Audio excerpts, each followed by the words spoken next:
எப்பொழுதும் வீட்டிலும் அருகில் உள்ளவர்களிடமும் வாய் ஓயாமல் பேசிக் கொண்டிருந்த ராசாத்தி இப்பொழுது மற்றவர்களுடன் பேசுவதையே நிறுத்திவிட்டான்.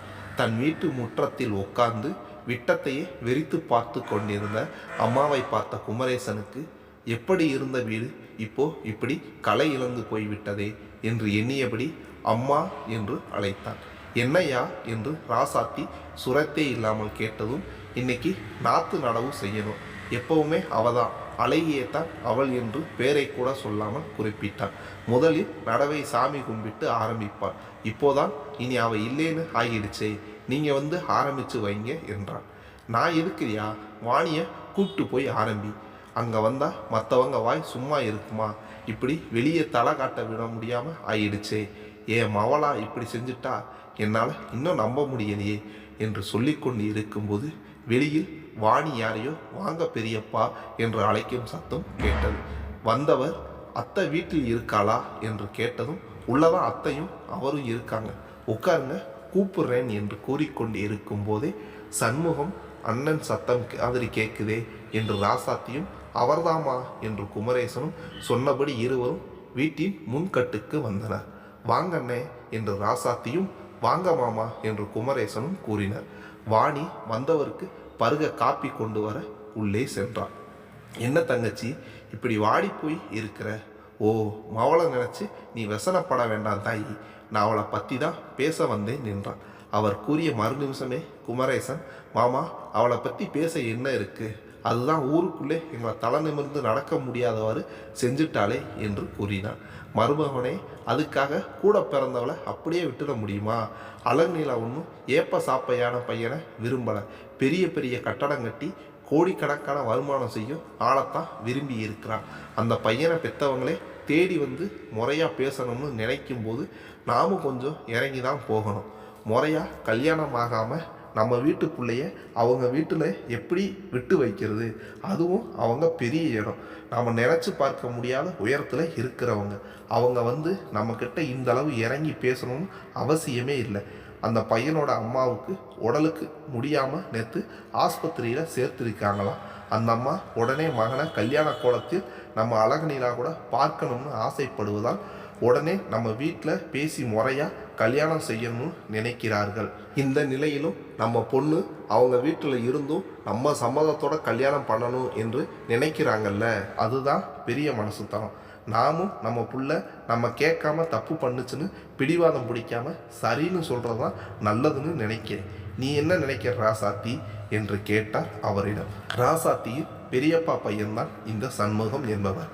ராசாத்தி புருஷனும் சண்முகமும் சிறுவயதில் இருந்தே நல்ல நண்பர்கள்.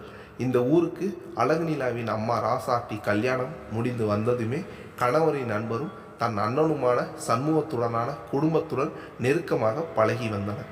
இந்த நிலையில் அழகுநிலாவின் அப்பா இறந்த சமயம் தனியாக நின்ற ராசாத்திக்கு பக்கபலமாக இருந்தது சண்முகத்தின் குடும்பம். எனவே ராசாத்தி அண்ணன் என்ற முறையில் தனக்கு ஆலோசனை தேவைப்பட்டால் அவரிடம்தான் கேட்பாள்.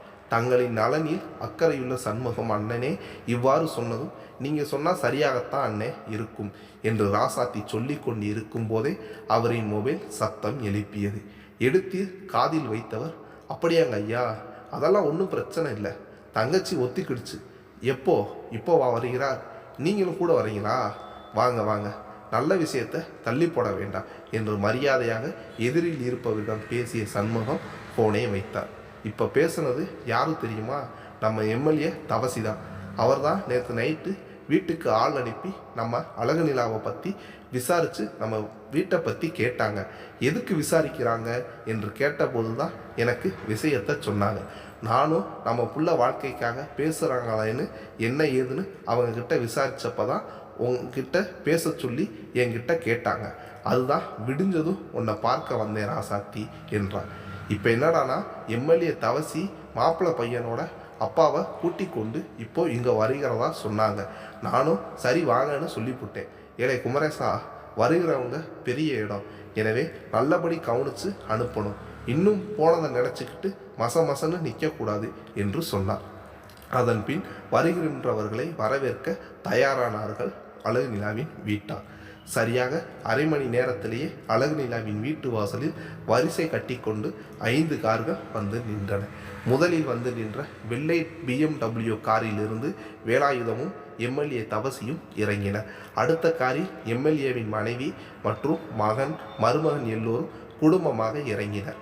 அடுத்த காரில் வேலையாட்களும் சில எம்எல்ஏ தொண்டர்களும் இறங்கி தாம்பூலங்களை எடுத்து கொண்டு வந்தனர். ஊரே வந்திருந்த கார்களையும் ஆட்களையும் வேடிக்கை பார்த்தார்கள். கார் வந்த சத்தத்திலேயே வெளியில் வந்த அவர்களை வாங்க என்று ராசாத்தியும் குமரேசனும் வாணியும் அழைக்க, சண்முகம் அங்கிருந்த ஊர் பெரியவர்களை முறை சொல்லி அழைத்து சபையில் பேசுவதற்காக உள்ளே கூப்பிட்டு கொண்டு வந்தார். குமரேசனுக்கு வேலாயுதத்தை பார்த்தவுடனே யார் என்று தெரிந்துவிட்டது. இவரின் மகனுக்கா நம்ம வீட்டில் சம்பந்தம் பேச வந்திருக்கிறார்கள் என்று நினைத்தவனுக்கு ஆச்சரியமாக இருந்தது. மேலும் இருவருக்குள்ளும் இருந்த பணம், ஜாதி மற்றும் பழக்க வழக்கங்களின் ஏற்றத்தாழ்வு அவனை மிரட்டியது. மேலும் தாங்கள் இருப்பதோ கிராமம், எனவே ஊர் பெரியவர்களை வைத்து பேசும்போது ஜாதி வேறுபாடு பிரச்சனையாகும்.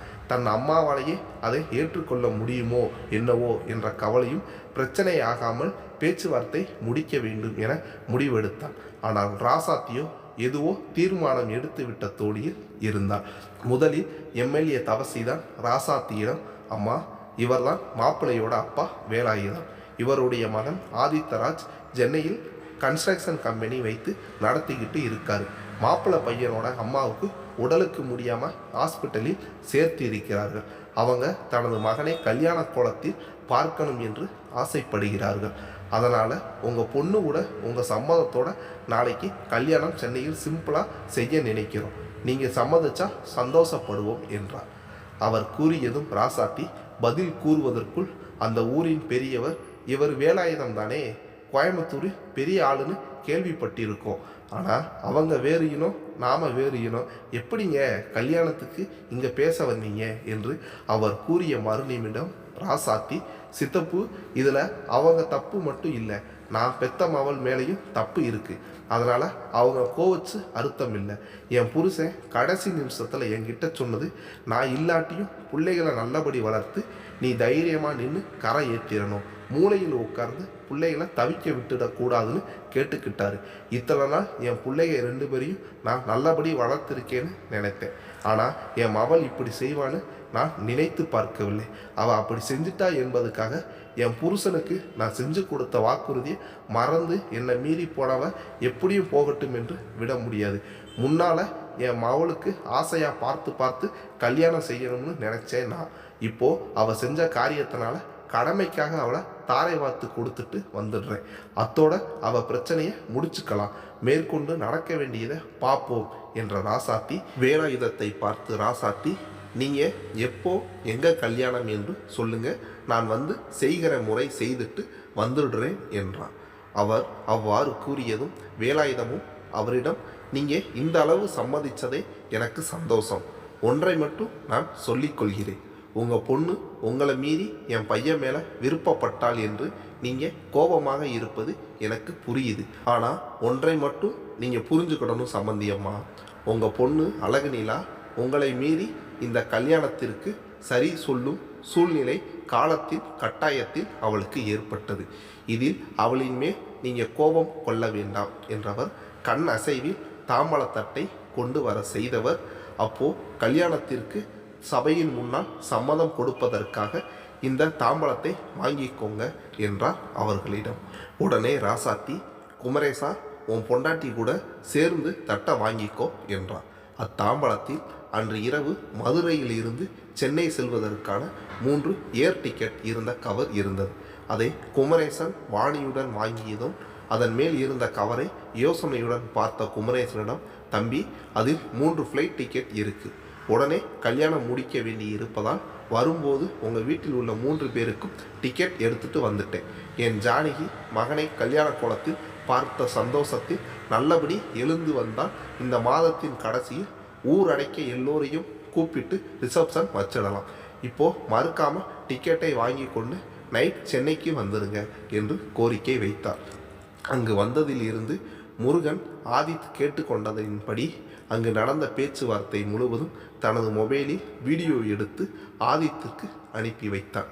சென்னையில் ஐசியூவில் ஜானகி முழிக்கும் போதெல்லாம் அழகுநிலா அவளின் அருகில் இருப்பதற்கு மருத்துவர் அனுமதி வழங்கியிருந்தார்.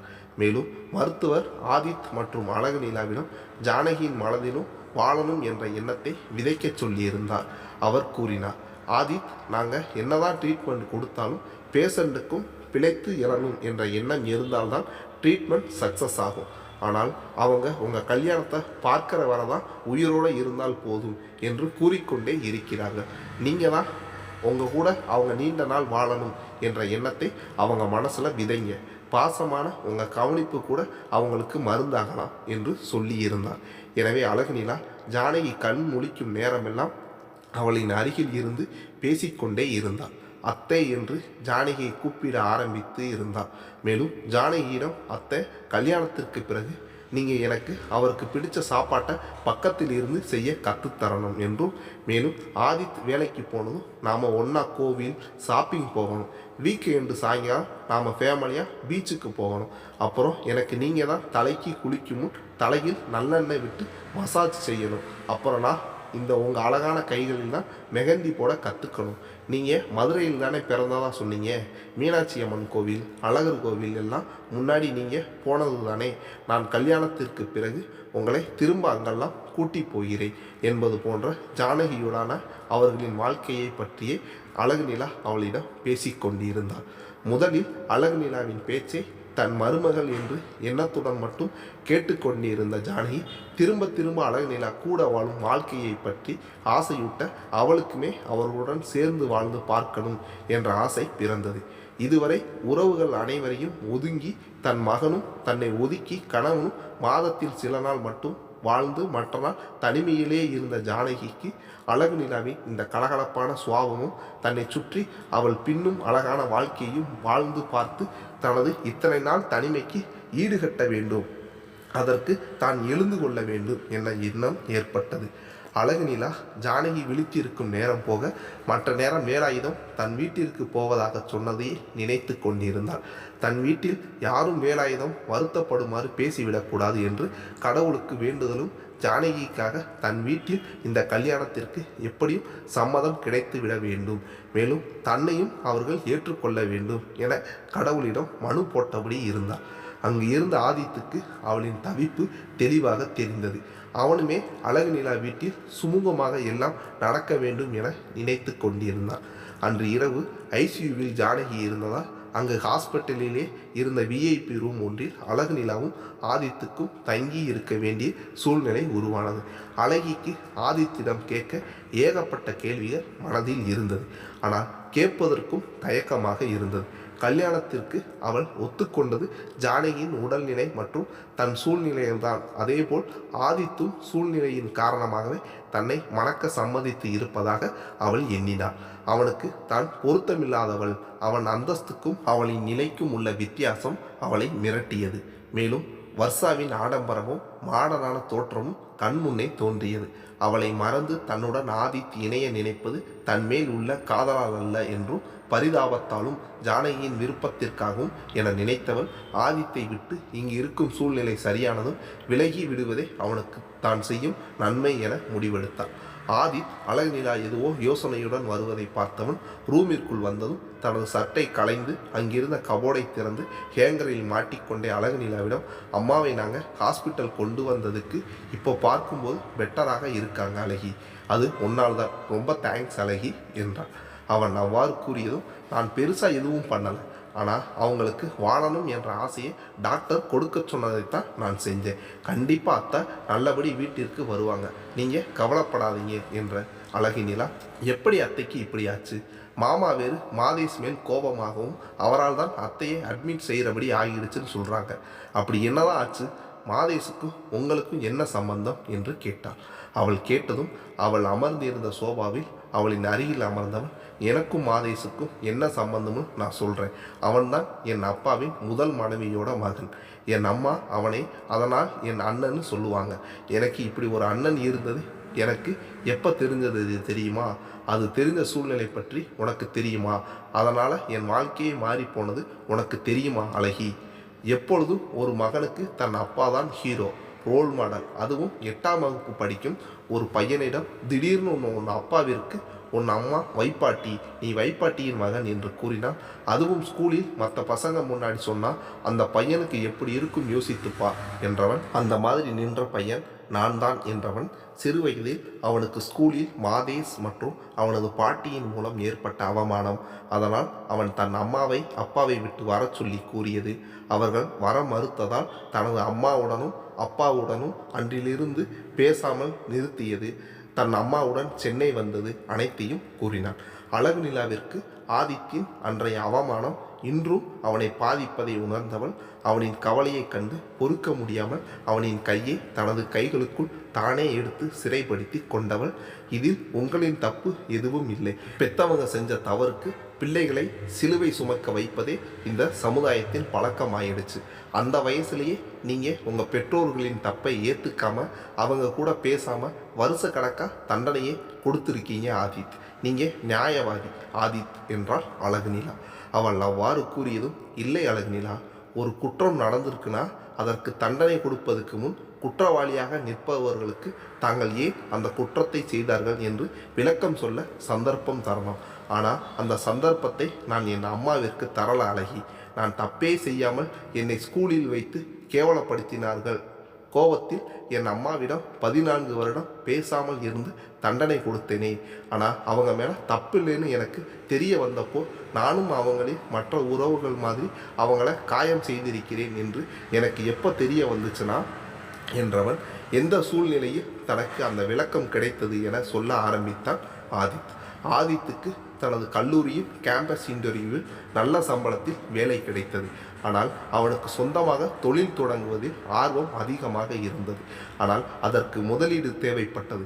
எனவே அவனின் திறமைக்கு அதிக சம்பளத்தில் கிடைத்த லண்டன் கன்ஸ்ட்ரக்ஷன் கம்பெனியில் வேலைக்கு சேர்ந்தான். 2 வருடம்தான். பெற்ற சம்பளத்தின் கணிசமான தொகை கை சேர்ந்ததும் தொழில் தொடங்க இந்தியா வந்தான். ஆனால் அவனின் கையிருப்பு அவனுக்கு ஆரம்ப கட்ட தேவைக்கு கூட பத்தவில்லை. இந்நிலையில் லோனுக்கு அப்ளை செய்தான். அவனின் பண தேவையை தனது அப்பாவிடம் கூறினால் உடனே அவர் உதவுவதற்கு தயாராகத்தான் இருந்தார். ஆனால் தனது மேல் படிப்பிற்கு கூட மெரிட்டில் வந்து லோனுக்கு அப்ளை செய்து அதன் மூலமே அவன் தனது படிப்பை முடித்தான். அவன் லோன் அப்ளை செய்த அடுத்த நாளே அவனுக்கு லோன் சாங்ஷன் ஆகிவிடும். அதன் பின்னணியில் அவனது அம்மாவும் அப்பாவும் இருப்பதை அவன் அறிந்துதான் வைத்திருந்தான். எனினும் படிப்பிற்கு கூட அவர்களிடம் போய் நிற்காமல் தள்ளி நின்றவன் எப்படி தொழிலுக்கு அவர்களிடம் போய் உதவி என்று நிற்பான்? ஆனால் அவன் தொழில் தொடங்க பண நெருக்கடியில் இருப்பதையும் அதற்கு லோன் அப்ளை செய்திருக்கும் விஷயமும் தனது கணவன் மூலம் அறிந்த ஜானகி அன்று காலையில் ஆதித் சாப்பிடுவதற்கு வந்து மேஜையின் முன் அமர்ந்த பின்னும் அந்த இடத்தை விட்டு நகராமல் அவனின் முகத்தை பார்த்தவரை அவனிடம் அன்று எப்படியாவது பேசிவிட வேண்டும் என்று நின்று கொண்டிருந்தார். ஆம், கடந்த 13 ஆண்டு காலமாக ஜானகி ஆதித்துக்கு தேவையான உணவை மேஜையில் எடுத்து வைத்துவிட்டு அவன் பார்வையை விட்டு மறைந்து நின்று அவன் சாப்பிடுவதை கண்ணீர் மல்க பார்த்தபடி இருப்பாள். அருகில் நின்று பரிமாற முயன்றாலோ பேச முயன்றாலோ சாப்பிடாமலேயே எழுந்து போய்விடுவான். தன்னிடம் பேசாவிட்டாலும் பரவாயில்லை, தன் மகன் வயிறார சாப்பிட்டு தனது கண் முன்னே நடமாடினாலே போதும் என ஜானகி அவனின் எதிரில் செல்லாமல் அவனின் உணவை தேவை முதல் அவனின் உடை மற்ற அனைத்து தேவைகளையும் அவனின் முன் செல்லாமல் அவனின் பின்னின்று நிறைவேற்றி வந்தாள். நீண்ட வருடத்திற்கு பின் தனது அம்மா பிடிவாதமாக தன்னுடன் பேசியே ஆக வேண்டும் என்ற தோரணையில் தன் முன் நின்று கொண்டிருந்தவளை ஏறிட்டு பார்த்தான் ஆதித். ஆனால் வாய் திறந்து என்ன என்று அவன் கேட்கவில்லை. தன் மகன் தன்னை பார்த்ததும், அம்மானு என்னை நான் சாவதற்குள் ஒரு முறை கூட நீ கூப்பிட மாட்டாயா ஆதித் என்று கண்ணீருடன் அவள் கூறியதும் தனது கலங்கும் கண்களை அவளிடம் இருந்து மறைப்பதற்காக கோபத்துடன் சேரை விட்டு எழுந்து வேகமாக திரும்புவது போன்ற பாவனையில் முகம் திருப்பியபடி எழுந்த தன் மகனின் கையை ஒரே எட்டில் நெருங்கி பிடித்தவள், ஒரு 5 நிமிஷம் நான் பேசுவதை மட்டும் கேட்டுவிட்டு சாப்பிட்டு விட்டு போப்பா என்று ஜானகி கூறினார். ஆதித் அவளிடம் பதில் ஏதும் கூறாமல் நின்ற இடத்திலேயே நின்றதும் அவன் கையை இழுத்து சேரில் உட்கார வைத்த ஜானகி, நீ பிஸ்னஸ் ஆரம்பிப்பதற்கு லோனுக்கு அப்ளை செய்திருப்பதாக கேள்விப்பட்டேன் ஆதித். அவ்வளவு பெரும் தொகை லோனில் வாங்கினால் உனக்கு உடனே வருமானம் வரவில்லை எனில் மாதம் டியூ கட்டுவதில் உனக்கு சிரமம் ஏற்படும் ஆதித் என்றான். நிமிர்ந்து புருவச் சுளிப்புடன் தன் முகம் பார்த்த ஆதித்திடம், நீ ஒன்றும் உன் அப்பாவிடம் பணம் வாங்க என்று சொல்லவில்லை. ஆனால் என்னிடம் உள்ளதை கூடவா நீ வாங்க மாட்டாய் ஆதித்? என் அம்மா எனக்காக வைத்திருந்த வீட்டை விற்று அதை டெபாசிட் செய்த பணம் இப்போ மெச்சூர்டாகி 50 லட்சமாக இருக்கிறது. மேலும் எனது நகை அடமானமாக வைத்து ஒரு 65 லட்சம் கிடைக்கும். அதை வைத்து உன் தொழிலை ஆரம்பிக்கலாமே. லோன் இன்னும் தேவை என்றால் மட்டும் லோன் போட்டுக்கோ. ஆதித், நீ என்னிடம் இந்த தொகையை வாங்கவில்லை எனில் இனி நான் வாழ்ந்த அர்த்தமே இல்லாமல் போய்விடும் என்று அவள் கண்ணீருடன் சொல்லி கொண்டே இருந்தாள். ஏற்கனவே வேலாயுதத்திடம் தான் இன்று காலை ஆதித்துடன் பேசப்போவதாக ஜானகி கூறியிருந்தார். எனவே வேலாயுதம் ஜானகி ஆதித்துடன் பேசினாலும் அவன் மனம் இனிமேலும் இலகி அவளை ஏற்றுக்கொள்வான் என்ற நம்பிக்கை அவருக்கு இல்லை. மேலும் ஏற்கனவே கடந்த 13 வருடமாக தன் முன்னால் மட்டும் மலர்ந்தது போல் முகத்தை வைத்திருந்தாலும் தினம் இரவு அவள் தன் மகனின் அன்புக்காக ஏங்கி கண்ணீர் வடிப்பதை உணர்ந்தே இருந்தாள். மேலும் இன்று நேரடியாக பாசத்துக்காக தன் மகனிடம் அவள் மோதும் இந்த போராட்டத்தில் கட்டாயம் அவளை தாங்கி பிடிக்க அவள் அருகில் தான் இருக்க வேண்டும் என்று அங்கு வந்தார். அவர் உள்ளே வரும்போது ஆதித் குரல் தான் அவருக்கு கேட்டது. நீங்கள் அடமானம் வைக்க சொன்னது எல்லாம் எப்படி உங்களுக்கு வந்தது? உங்கள் புருஷன் உங்களுக்கு வாங்கி கொடுத்தது தானே அதெல்லாம். அதனை நான் வாங்கினால் அன்று அந்த கிழவி சொன்னது போல் மிஸ்டர் வேலாயுதத்தின் காசு பணத்துக்காக அவருடன் இருப்பது போல் ஆகிவிடும். எனக்கு அது தேவையில்லை என்று அவன் கூறினான். அப்பொழுது ஆதித் என்ற வேலாயுதத்தின் கத்தலில் அவரை திரும்பி பார்த்தான் ஆதித். ஆதித்தின் வார்த்தையில் தன் நெஞ்சில் கை வைத்தபடி நின்ற இடத்திலேயே சரிந்தவளை வேகமாக வந்து எட்டி பிடித்த வேலாயுதம், என்னை மன்னிச்சிடு ஜானகி. இனிமேலும் நீ எப்படி என் வாழ்க்கையில் வந்தாய் என்பதை அவனிடம் இருந்து நான் மறைத்தால் என்னை அந்த பாவம் 7 ஜென்மத்திற்கும் துரத்தும் என்றார். வேண்டாங்க என்று கெஞ்சலுடன் கூறியவளை பார்த்த வேலாயுதம், நான் சொல்வதால் இனியும் என்ன நடந்திடப் போகுது? ஜானகி, இப்போ மட்டும் என்ன அவன் என்னை அப்பா என்று பாசமாகவா கூப்பிட்டு விட்டான்? இனிமேல் தான் என் உண்மை முகம் தெரிந்து என்னை புதுசாகவா வெறுத்து விடப் போகிறான் என்றான். பின் ஆதித்திடம் திரும்பி, நீ கோபப்படுவதாக இருந்தாலோ தண்டனை கொடுப்பதாக இருந்தாலும் எனக்கு மட்டும் கொடு. ஏனெனில் என் ஜானகி பவித்திரமானவள். அவளை நிர்பந்தத்தில் நிற்க வைத்து கட்டாயப்படுத்தி என் வாழ்க்கைக்குள் இழுத்து வந்தவன் நான் தான். எனக்கு அப்போ 27 வயது. என் அப்பா இறந்து 2 வருடம் ஆகியிருந்தது. வேலாயுதம் தனது அப்பா ஹார்ட் அட்டாக்கில் இறந்த பிறகு தனது படிப்பை விட்டுவிட்டு தொழிலை கையில் எடுக்க வேண்டிய நிலைக்கு ஆளானார். அந்நேரம் அவரது தொழில் பெரும் சரிவை நோக்கி செல்வதாக இருந்தது. எனவே அதனை நிமிர்த்தி நடத்துவதில் அவர் முழு கவனத்தையும் கொடுக்க வேண்டி இருந்ததால் வீட்டில் அவரின் அப்பா இறந்த துக்கத்தில் இருந்து அவரது அம்மாவை வெளியே கொண்டு வர அவரது தாய் மாமாவுடன் இருந்த அம்மாவை தனது வீட்டினுள் இருக்க ஒத்துக்கொண்டார். வேலாயுதத்தின் தந்தை உயிருடன் இருக்கும் வரை அவரது மனைவியின் அண்ணன் முன்பு தன்னுடைய மில்களிலும் ஜவுளிக்கடைகளிலும் நிர்வாகத்தில் அனாவசியமாக மூக்கை நுழைப்பதையும் தான் இல்லாத போது தனது தொழில் நடக்கும் இடத்திற்கு சென்று பணத்தில் கை வைப்பதையும் அறிந்ததில் இருந்து தனது குடும்பத்துடன் நெருங்காதவாறு தனது மனைவியின் குடும்பத்தை தள்ளியே வைத்திருந்தார். தனது மகனிடமும் அவர்களை பற்றி கூறி வைத்திருந்தார். இந்நிலையில் அவர் இறந்து பின் வீட்டில் அவரது அம்மாவிற்கு துணையாக அவரது அம்மாவை வீட்டில் இருக்க வைத்ததினால் அவரது தாய் மாமா வேலாயுதம் வீட்டிற்கு அடிக்கடி வர ஆரம்பித்தார். மேலும் அவரின் அம்மாவிடம் தனது மகள் மஞ்சுளாவை வேலாயுதத்திற்கு மனம் முடிப்பதற்கு தனது அம்மா மூலம் தனது தங்கையை பேசியே கரைய வைத்திருந்தார். வேலாயுதத்தின் அப்பா காலத்தில் இருந்து அவர்களது கம்பெனியின் வருமானத்தில் ஒரு பகுதியில் வருடா வருடம் கணவனை இழந்த ஆண் வாரிசு இல்லாத பெண்களுக்கு மருத்துவத்திற்கு உதவித்தொகை வழங்குவது வழக்கமாக இருந்தது. உதவித்தொகையை பெறுவதற்காக ஜானகியே வேலாயுதத்தின் மில்லின் கணக்காளராக வேலை பார்த்த ஜானகியின் மாமா சுப்பையா தனது முதலாளியிடம் அழைத்து வந்திருந்தார். ஜானகியை பார்த்ததுமே அவரின் அழகு வேலாயுதத்தை ஈர்த்தது. மேலும் ஜானகி பற்றி விசாரித்ததில் அவரின் அம்மாவுக்கு ஹார்ட் பிரச்சனை இருப்பது தெரிய வந்தது. ஜானகியின் அப்பா சிறு வயதிலேயே இறந்து விட்டதால் ஜானகியின் அம்மா அவரது அண்ணன் வீட்டிற்கு ஜானகியுடன் வந்துவிட்டார். தையல் செய்து தனது அண்ணனிடம் தனக்காக செலவிற்கு ஈட்டும் சிறு வருமானத்தை கொடுத்து வந்தார். இந்நிலையில் ஜானகிக்கு சிறு வயதில் இருந்தே டீச்சராக ஆசை இருந்தது. அவரும் முயன்று படித்து ஆசிரியர் பயிற்சியில் சேருவதற்கு இடமும் கிடைத்து விட்டது.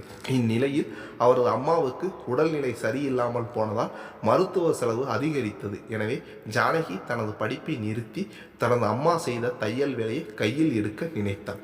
அப்பொழுது ஜானகியின் மாமா தனது முதலாளி அளிக்கும் மருத்துவ உதவியை தனது தங்கைக்கு வாங்கி கொடுப்பதாக கூறி ஜானகியை வேலாயுதத்திடம் அழைத்து வந்திருப்பதை விசாரித்து அறிந்து கொண்டார். ஜானகியிடம் ஏழ்மையிலும் ஒரு நிமிர்வு இருந்ததையும் பணிவிலும் நேர்கொண்ட பார்வை இருந்தது. அவள் கூறிய விவரங்களில் தெளிவும் அவளது அறிவும் அவரது நளினமும் அழகும் வேலாயுதத்திற்கு ஜானகியின் மேல் ஆர்வத்தை ஏற்படுத்தியது. எனவே அவளின் அம்மாவிற்கு மருத்துவ உதவிக்கு உதவுகின்ற சாக்கில் அடிக்கடி ஜானகியை சந்திக்கும் சந்தர்ப்பத்தை ஏற்படுத்தி கொண்டார் வேலாயுதம். ஆனால் ஜானகி வேலாயுதத்திடம் தேவையில்லாமல் ஒரு வார்த்தை கூட நின்று பேசியதில்லை. அவரின் ஆர்வமான பார்வையையும் வார்த்தையையும் கண்டு மேலும் அவரை விட்டு விலகித்தான் நிற்க முயன்றாள் ஜானகி. ஜானகி விலக விலக வேலாயுதத்திற்கு அவளின் மேல் விருப்பம் கூடிக்கொண்டே சென்றது. முதலாளியே நேரில் சென்று ஜானகிக்கு வேண்டிய உதவியை செய்வதை பார்த்த மற்றவர்கள் கிசுகிசுக்க ஆரம்பித்தனர். எனவே ஜானகி மன உளைச்சலுக்கு ஆளானார்.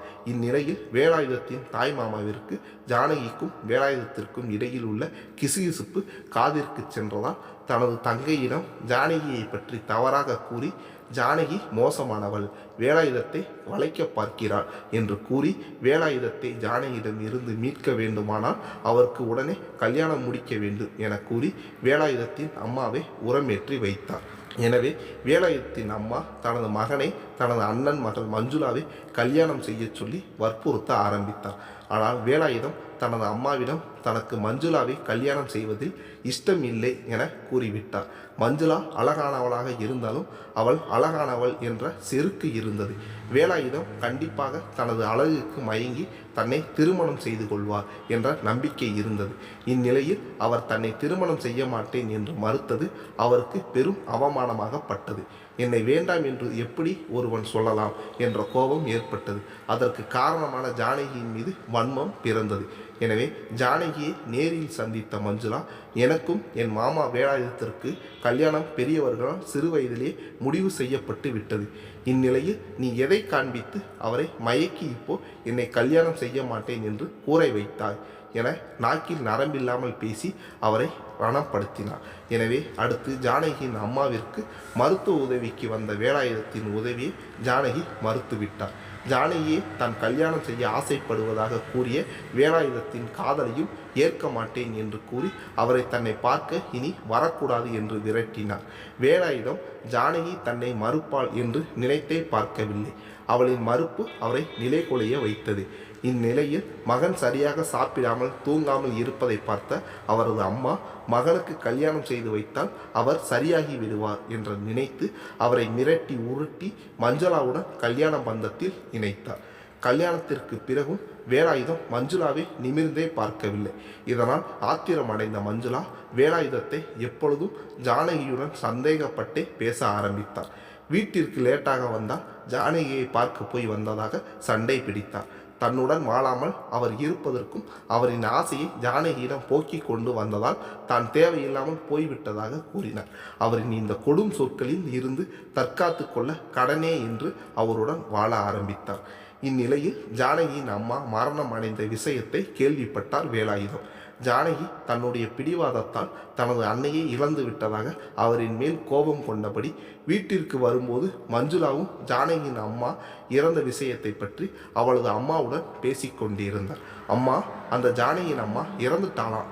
அவள் வாயாலேயே எப்படி என் மாமாவை கல்யாணம் செய்ய சம்மதிக்க மாட்டேன் என்று சொல்ல வைத்தேனோ அதே போல் அவளையும் இந்த ஊரை விட்டே துரத்தணும்.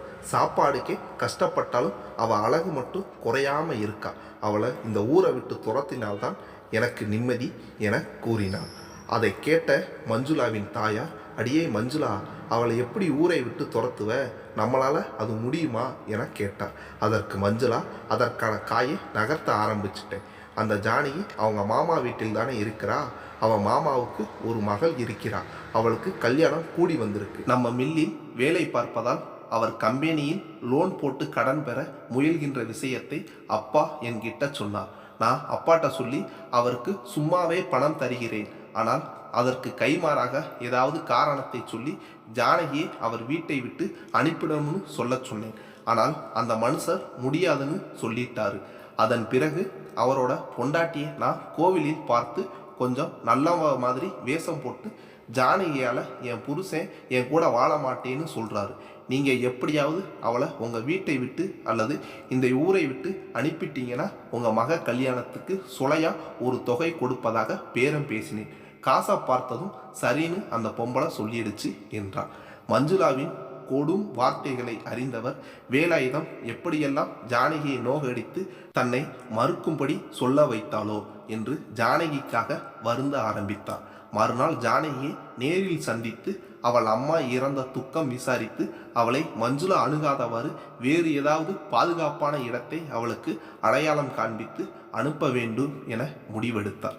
காலை காரை எடுக்க முருகனை தேடினார் வேலாயுதம். அதனை கண்டு அங்கிருந்த மஞ்சுளா, நான் முருகனை காய்கறி வாங்க மார்க்கெட்டுக்கு அனுப்பி இருக்கிறேன், கருப்பனை இன்னைக்கு காரை எடுக்க சொல்லுங்க என்றார். கருப்பன் மஞ்சுளா சேர்த்த வேலையார். எனவே இல்லை, இருக்கட்டும், முருகன் வந்ததும் நான் போகிறேன் என்று வேலாயுதம் பதட்டத்துடன் கூறினார். அவர் அவ்வாறு கூறவும் மஞ்சுளாவிற்கு இவர் ஏதோ போற இடத்தை நான் தெரிஞ்சுக்க கூடாதுன்னு நினைக்கிறார், அப்படி எங்கதான் போகிறார் என்பதை அவருக்கு தெரியாமல் பின்னால் போய் தெரிந்து கொள்ளணும் என முடிவெடுத்தார். முருகன் வந்ததும் ஜானகி வீட்டிற்கு சென்ற வேலாயுதத்தை சிறு தொலைவில் மற்றொரு காரில் மஞ்சுளா பின்தொடர்ந்து வந்தார்.